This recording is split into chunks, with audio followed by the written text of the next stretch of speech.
Лекциянın teması Kırgızstandın tündügünün Россия imperiyasına qaratılışı. Bu meselenin mаңызын түшүнүү үчүн адегенде 18-кылымдын экинчи жарымынан 19-кылымдын ортосуна чейинки Орта Азиядагы, анын ичинен Кыргызстандагы саясий кырдаалга көңүл буруу зарыл. Ошол мезгилде Кыргызстан географиялык жана уруулук бытырандылыкка туш келген. Кыргызстандын түштүгү 18-кылымдын 80-жылдарында Кокон хандыгына толук баш ийген. Ал эми Кыргызстандын түндүгүндөгү уруулар өз алдынча жашап, анын жетекчилери бири-бири менен тирешип, эрегишип турган. Ошол кезде Түркістан чөлкөмү өнүккөн 3 державанын колониялык объектиси болгон. Бир жагынан Орта Азияга, Индияга бекем орношуп алган Великобритания империясы көз артып турган. Экинчи жагынан бул чөлкөмдү өзүнө канатташ жаткандыктан Россия империясы басып алууга аракеттене баштаган. Үчүнчү жактан Кытай империясы ушул чөлкөмдү өзүнө каратып алууну көздөгөн мезгил эле. Ошол учурда күч ала баштаган Кокон хандыгы биз жогоруда айткандай Кыргызстандын түштүгүн басып алып, түндүк жагын каратып алып, ал жакта өзүнүн бийлигин бекемдөөгө аракет кылган. Ошол эле учурда канатташ жаткан казактын уруу башчылары, султандары Кыргызстандын жерине, байлыгына көз артып, улам-улам чабуул жасап турушкан. Буга 1770-жылдардын ортосунда Абылай хандын 30 000 аскер менен Кыргыз жерине басып кирип, элди канга бөлөп, кыргынга учураткандыгы күбө. Мына ушундай кыйын кырдаалда Кыргыз элин кантип сактап калыш керек, Кыргыз жерин кантип сакташ керек деген чоң маселе турган. Бул маселени чечүү уруу башчыларынын чоң милдети эле. Ушуга байланыштуу Түндүк Кыргызстанда өзүнүн аброю боюнча чоң бий катары эсептелген Тынай бийдин уулу Атаке Баатыр 1785-жылы чүйгө түндүктөгү уруулардын башчыларын чакырып курултай уюштурат. Бул курултайда бир маселе коюлат. Негизгиси бул кыйын кырдаалда Кыргыз элин жана Кыргыз жерин канткенде сактап калабыз деген маселе талкууланган. Талкуунун жүрүшүндө бир топ бийлер Кокон хандыгына динибиз, тилибиз бир болгондуктан Кокон хандыгына эле биротоло баш ийип, эли жерди сактасак деген пикирди айтат. Экинчилери бул Чыгыш Түркістандагы Кытай бийлигине баш ийип, ошолордун канат астында жашообузду улантсак деген пикирди айткан. Курултайда Атеке бий бөлөк бийлердин оюна келбеген өзүнүн пикирин билгизет. Атеке бий элди сактап калыш үчүн күчтүү душмандарга каршы күчтүү өнөктөш керек. Ошондуктан биз Орусия империясы менен дипломатиялык мамиле түзүп, достук мамилени чыңдашыбыз керек деген сунушун айтат. Курултайдын жүрүшүндө Атаке бийдин сунушу жактырылып, Россияга элчи жөнөтүү маселеси чечилген. Элчи катарында мурунтан Россияда жашап, орус тилин билип, орус салтын билип калган Абдрахман Кучак уулун жөнөтмөк болушат. Ага жардамчы катарында Шергазы тандалган.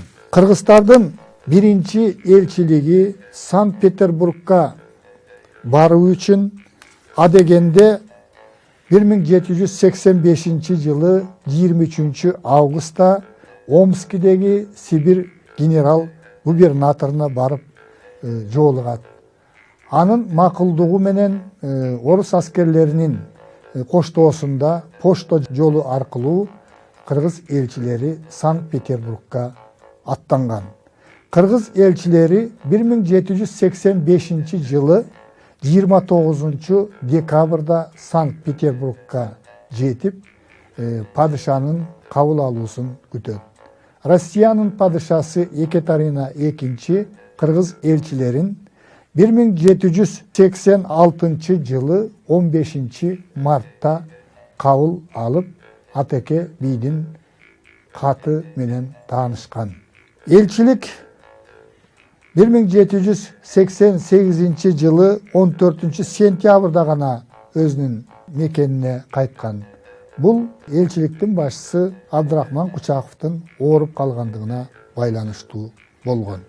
Биринчи элчиликтин келишин күтпөй Атеке Баатыр 1788 жылы Абдрахмандын уулу Сатымбайды Омскийге экинчи элчиликти баштатып жөнөтөт. Эки элчилик Омскийден жолугат. Ушул мезгилде казактардын тоскоолдугу жалаасы менен элчилик 1793 жылга чейин кармалып калган. Көп кыйынчылыктарды башынан өткөргөн кыргыз элчилиги Россия менен Кыргызстандын ортосунда биринчи жолу дипломатиялык мамилелерге чыйыр салган. Натыйжада 19-кылымдын башында, тагыраак айтканда 1911, 12 жана 13 жылдары Россиянын соода кербендери Кыргызстанга, тагыраак айтканда Ысык көлгө келип, чалгындоо иштерин жүргүзгөн. 1813 жылы кеч күздө Ысык көлдүк кыргыздардан Качыбек менен Жакыпбек баштаган элчилер Семипалатинскийге барып, ал жерден орус бийлигинен кыргыздарды колдойбуз деген макулдук алышкан. Бул эки адамга тең орус армиясынын капитаны деген чин берилген. 1924 жылы Ысык көлгө Файзулла Нагаев соодегер келет. Ал чындыгында Орусиянын кызыкчылыгын көстөгөн миссионер болгон, кыргыздардын Россияга кошулушун тездетүү аракетин тымызын жүргүзгөн. 1825 жылы Ысык көлдүк кыргыздар Жыргалаңдын боюна чогулуп, Коконго кошулабызбы же Россияны ыктайбызбы деген маселени талкуулашып, акырында Россия менен дипломатиялык мамилени чыңдоо жөнүндө бир чечимге келишкен. Өткөн лекцияда 19-кылымдын ортосунда, тагыраак айтканда 1842 жылы Ниязбек уулу Ормон түндүктөгү урууларды бириктирип Кыргыз хандыгын түзгөндүгү жөнүндө айтканбыз. Ошол лекцияда Кыргыз хандыгы кыйынчылыктарга карабастан бир топ маселелерди чечүүгө, өзгөчө кыргыз жерин баскынчылардан, Кененсарынын баскынчы чабуулунан коргоодо чоң роль ойногондугун айткан элек. Бирок Кыргыз хандыгы түзүлгөндөн баштап эле сепараттык маанайдагы бийлердин каршылыгына туш келген. Натыйжада уруулардын ортосунда карама-каршылыктар күч алып, акыры чабыштардын биринде Ормон оор жарадар болуп өлгөн. Ушундан кийин Кыргыз хандыгы жоюлуп, кыргыз уруулардын ортосундагы карама-каршылык, тирешүү, чабышуулар күч алган. Бул абал Кыргызстанды Россия тарабынан басып алуу процессин өтө жеңилдетип жана тестетип жиберген. 1855 жылы 17 январда Батыш Сибир губернаторунун борбору Омский шаарында Ысык көлдүк кыргыздардын атынан элчи Качыбек Шералин Куран кармап, Ысык көлдүк кыргыздардын Россиянын курамына өткөндүгүн билдирген. Ошентип Кыргызстандын Россия империясынын курамына кирүү процесси башталган. 19-кылымдын 60 жылдары Жети суу аймагы Кокон хандыгы менен Россия империясынын талашкан чөлкөмүнө айланып, эки мамлекеттин ортосунда күрөш күч алган. Чүйдүн чоң манаптары адегенде Кокон хандыгын колдоп, Кокон хандыгына уктаган. Мисалы Жантай Карыбек уулу өзүнүн уулу Шабданды Кокон ордосуна кызматка жөнөткөн. 1860 жылдардын башында Россияга жол бербөө үчүн Кокон хандыгы Чүй жергесине өзүнүн аскерлеринин санын көбөйтө баштаган. 1860 жылы 23 августта орус аскерлери Симбермандын командачылыгы астында Верныйдан чыгып 28 августта Токмок чебин басып алган. Андан кийин Симбермандын аскерлерине Колпаковскийдин аскерлери кошулуп, ушул эле жылы 31 августта Пишпек чебин ээлеп алган. 1861 жылы Канат Шаа жана Алымбек Датка жетектеген Кокон аскерлери бул чептерди кайрадан калыбына келтирген. Эки өлкөнүн жетишүү үчүн чечүүчү салгылашуусу 1861 жылы 20 октябрда Узун Агачтагы Кара Кастек өңүрүндө өткөн. Бул салгылашта Кокондун аскерлери Россиянын аскерлеринен жеңилген. Ушундан кийин Жантай Карыбек уулу 1862 жылы эрте жаста Верныйга барып, чүйлүк кыргыздардын, тагыраак айтканда Геминдик кыргыздардын Сарбагыш уруусунун Россия империясына өткөндүгү жөнүндө билдирген. 1862 жылы жайында Бишпектен Таласка чейинки жерди ээлеген Солто уруусунун чоң манабы Байтик Канай уулу Кокондуктарга каршы көтөрүлүш баштаган.